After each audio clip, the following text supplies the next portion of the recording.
Good morning mga ka-love. Pagising ko lang yan. Pagtingin ko sa labas, sobrang aga.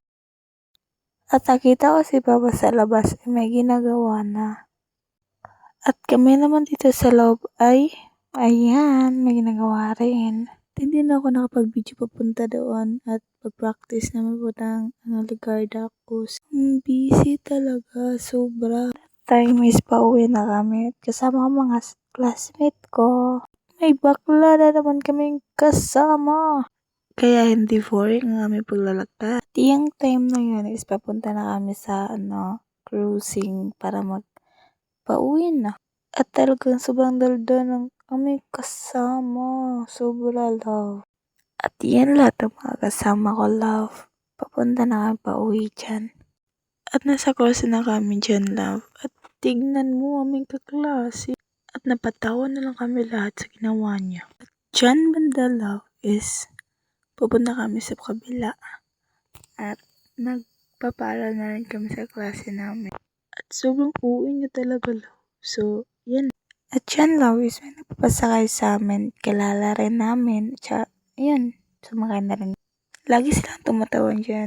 Kasi, ang mukhang bibig nila love is hindi makababa yung kasama namin babae. So, ayun, sobrang tawa-tawa talaga nila. At yan is nakababa talaga siya. Sobrang happy niya kasi nakababa siya. So, nagbabay na kami dyan. At hindi naman akalaing mangyayari sa amin to. Tignan nyo.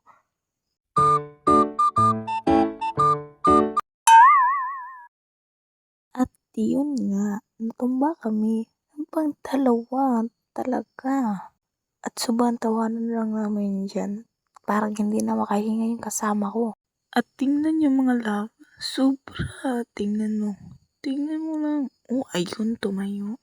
At tingnan nyo anong ginagawa niya. Ayun. Parang Miss Universe yan. At kaway-kaway pa siya sa mga tao. Talagang, ano ba to? At yan banda is medyo nahiya talaga siya. At yun, umupo. Sabi, tawang-tawa na kami dyan.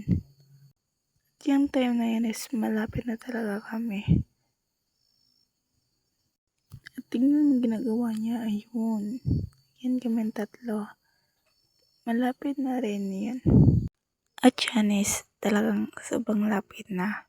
At yung time na yan mga love is pababa na talaga kami. So, yan lang. Bye-bye. Love you.